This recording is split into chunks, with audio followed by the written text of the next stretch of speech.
first time since being traded to Golden State shortly before the trade deadline. Despite the rocky ending, Butler received a tribute video in a mixed reaction from the crowd. I was surprised about that. Then the Heat proceeded to spoil Butler's return with a 112-86 rout of the Steph Curry-less Warriors. It was a tough return to South Beach as Butler had a plus-minus of -19, his worst in a game since joining the Warriors. The Warriors were held to 86 points last night, their second fewest in a game this season. Brian Windhorst. There's my guy. When are we going to Paris? You know, I'm still waiting for my trip. I got your bags, whatever you need. Your croissants. I'll let you know, Molly. Okay. I'll let you know. It's under negotiation. Keep me posted. Have your people call my people. Hey, Stephen A., I heard you were at the game last night because someone might have sent me a picture of you in Miami there. What did last night's performance say about Jimmy Butler? Can't really say it's a bad sign. Like, you can say he's not that good. Hold on, there's something in my ear. I'm sorry. Let me say this. You're good. No, the producer has something in my ear. I'm sorry. Oh. I was Did you get the disappointed. question? Okay. I was disappointed. I was disappointed because I expected and looked for Jimmy Butler to come out and be ultra aggressive, and that was not the case. And to answer your question directly, I think that, you know, it's emblematic of the difference between a star and a superstar. There are moments that you seize, and we know playoff Jimmy to be that kind of dude that shows up in big moments, particularly in the postseason. That's why we have so much love for him. And I would have liked to have seen that last night. It's just one game. It's the regular season. In the grand scheme of things, it doesn't amount to much. But after all the noise that was made, forcing your way out of Miami, to come back on that stage, knowing Riles the way that I know Riles, knowing Eric Spoelstra the way that I know Eric Spoelstra, in terms of his coaching acumen, how exceptional he is, in terms of the culture that was long established, you know, they don't take stuff like this lightly. They show up, they recognize what the buzz is about, what the headlines are, what the sizzle contains, and they respond to it. That's who they are. They're feisty like that. Jimmy Butler was one of those dudes when he was in Miami. It would have been really, really nice to see him be that guy last night. I thought that he was incredibly passive. I thought that he wasn't looking to be aggressive at all. He came across as a guy that just wanted to get through the night. And the team, as a result, looked exactly the same way. And that's why they got their ass kicked. Yeah, it was definitely a disappointing game. It was one of these games, you know, it's a national TV game. It just happens to be a TNT game, so you're excited about the way it possibly sets up. And Steph Curry was out in this game. And so it sort of set up for Jimmy to do something special, and he just didn't. And the reason, look, I wasn't there, you know, like Stephen A. was. I'm watching on TV. It didn't look like there was emotion coming from anywhere. Maybe a little bit from the Heat players, because they came out and looked like they played with a vision. This is a team that it was on a 10-game losing streak until a couple of days ago. So, you know, them playing with such energy was what I kind of took away from it. They also, Molly, had a red-hot three-point shooting night. It was one of the hottest nights of shooting from three-point range the NBA has seen this season. And that was why they won the game so big. But, you know, my viewpoint of Jimmy Butler is that he is a superstar. Because, you know, you can define superstar a bunch of different ways, and I'm not saying there's a right or a wrong way. One of the ways I look at it is if you are on the lesser team, can you take a lesser team and win a playoff series, especially a high-stakes playoff series, a conference finals, a finals?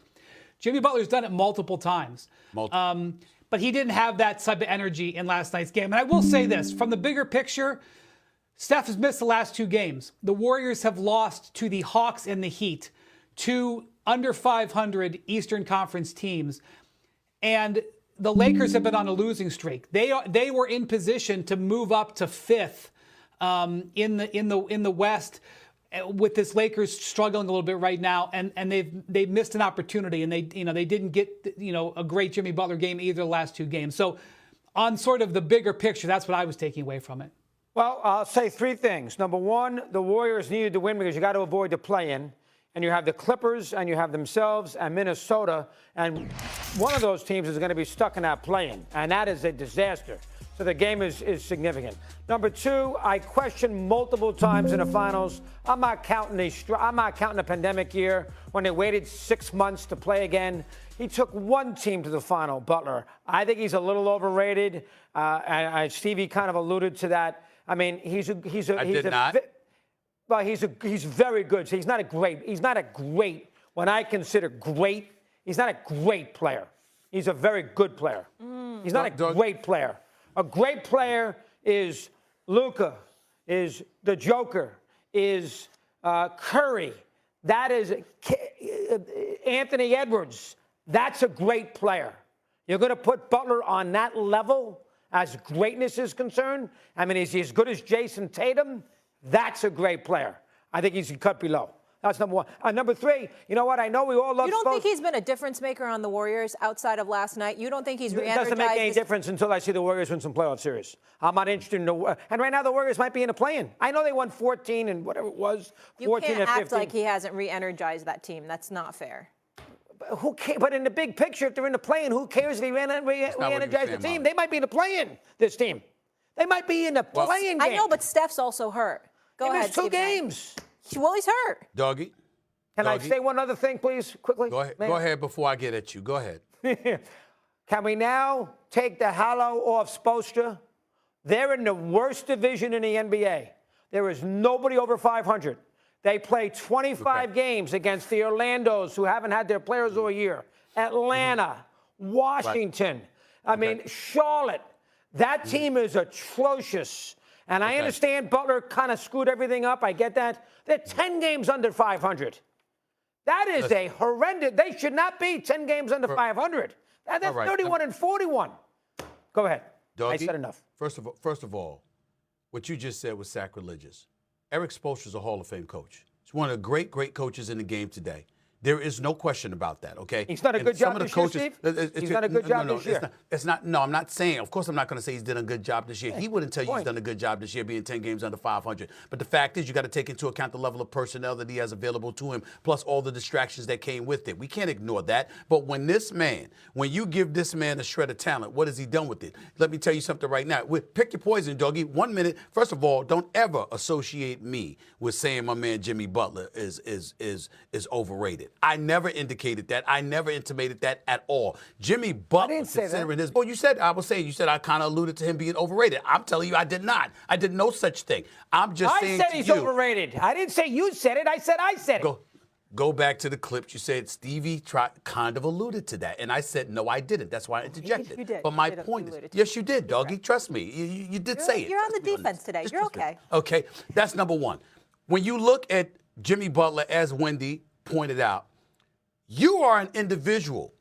No matter what a dude does, you talk about moments all the time. You use moments to diminish guys and what their resume entails. Now, Wendy and I come at you with things that he did to overachieve in big pivotal moments, okay? And think about this. What prevented Jimmy Butler? Because we never looked at Miami walking into the playoffs and said, this team is a championship contender. This team is going to knock off Milwaukee. This team is going to knock off Philly. This team is going to knock off this team or that team. We never looked at them. And in order to prevent Jimmy Butler from being a champion, LeBron James and Nikola Jokic had to stop him, because he took out a whole bunch of other dudes en route to that. Don't come to me with somebody like that being overrated. That is insane. Okay, that's number two. Number three, Eric Spoelstra, as you would point to, there are legendary coaches, past, present, etc., that will tell you. First of all, he's going to be Team USA coach if he wants it. Then he's going to be Team USA in 2028, because he's that universally respected. When you give him something to work with, that man knows what the hell he's doing. Now, everybody can't be Phil Jackson when you got Jordan and Pippen and Rodman, or Kobe and Shaq, or Kobe with Gasol. And everybody can't be that. Everybody can't be the Pat Rileys that had Showtime.